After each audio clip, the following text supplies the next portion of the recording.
Hi, explorers. The story I'm going to read you today comes from my favorite author-illustrator duo. The author is Matt De La Pena and the illustrator is Christian Robinson. And as you know, they both worked on my favorite book, The Last Stop on Market Street. Today, the story is called Milo Imagines the World. What begins as a slow, distant glow grows and groans into a tired train that clatters down the tracks. A cool rush of wind quiets into a screech of steel, and when the doors slide open, Milo slips aboard. The train bucks back into motion, and he and his sister squeeze onto bench seats. The whiskered man besides Milo has a face of concentration. A businessman has a blank and lonely face. The wedding dress woman near the far door has a face made out of light, while the dog peeking out of her handbag has no face at all, just a long, lolling tongue. These monthly Sunday subway rides are never ending, and as usual, Milo's a shook-up soda. Excitement stacked on top of worry, on top of confusion, on top of love. To keep himself from bursting, he studies the faces around him and makes pictures of their lives. At a downtown local stop, the whiskered man folds up his crossword and hurries off the train. Milo imagines him trudging through brown mounds of slush. It's a 5-flight climb to his cluttered apartment where he's greeted by mewing cats and burrowing rats. Parakeets tweet songs of longing as the man sips tepid soup, hunched over a game of solitaire. Late that night, the door to the parakeet cage mysteriously falls open, and the cats gather on the cold sill to watch the birds fly free above the city. Milo tugs his sister's sleeve and holds up his picture. But even when she turns to look, he can tell she doesn't see. She's a shook-up soda too. A boy in a suit boards the train with his dad. His hair is a perfect part, and there is not a single scuff on his bright white Nikes. Milo imagines the clop, clop, clop of the horse-drawn carriage that will carry him to his castle. He imagines the clink, clink, clink of the guard slowly lowering the drawbridge.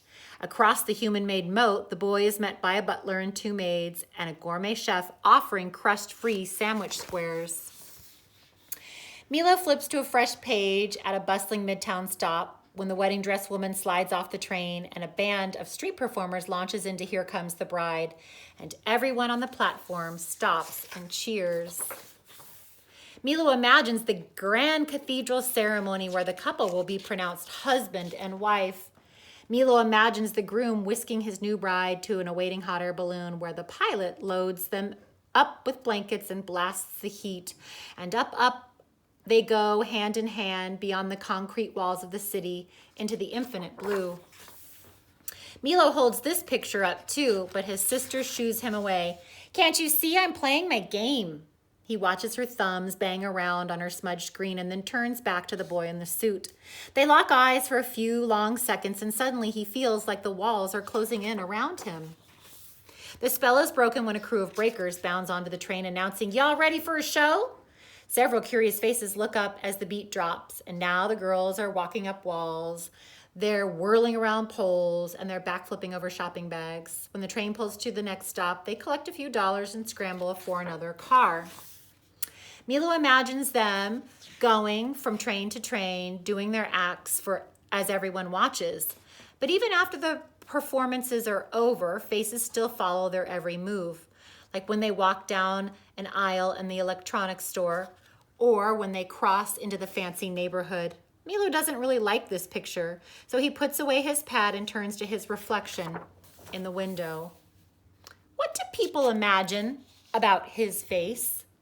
Can they see him reciting his volcano poem to the class? Can they hear his mom's soothing voice reading him a bedtime book over the phone? Can they smell the chili Colorado bubbling in a pot in his auntie's apartment near the cemetery? Butterflies flood Milo's stomach when it's finally their stop. He follows his sister onto the cold station platform and up the stairs. Above ground, he is surprised to see the boy in the suit just a few paces ahead. He's even more surprised when the boy joins the long line to pass through the metal detector. Milo's sister suddenly bends to give him a hug. "I didn't mean to snap at you," she says.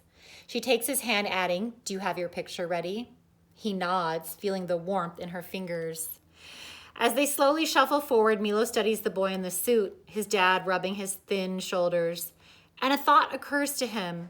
Maybe you can't really know anyone just by looking at their face. When Milo tries to reimagine all the pictures that he made on the train, maybe he could have done it like this, or this, or this instead. Milo's chest fills with excitement when he spots his mom through the crowd. His sister rushes to give her a hug before pulling Milo in too.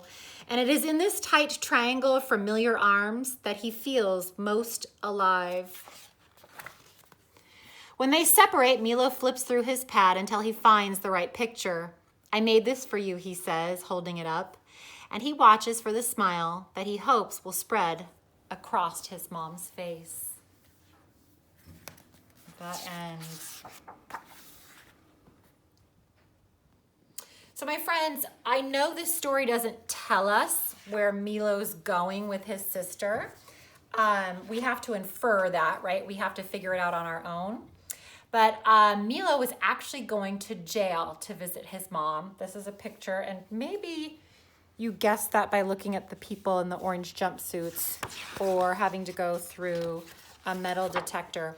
And I know that in my lifetime, I don't think I've ever read a book about a child going to visit their parent in jail. It's not something that we normally talk about or read about. But I like this story because I think what the author's trying to do is tell us that, remember the little boy that was in the white Nikes? Milo thought he and the boy were so different. He thought that the boy was rich and he went off to his castle. And really, that little boy and Milo had a lot in common.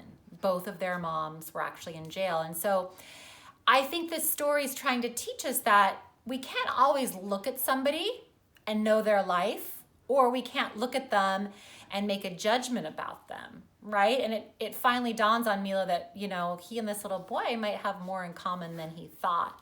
And so that's why I think it's such a beautiful and powerful story. There is a cover. The cover is different from the dust jacket, so I'll pull it off and you can take a peek.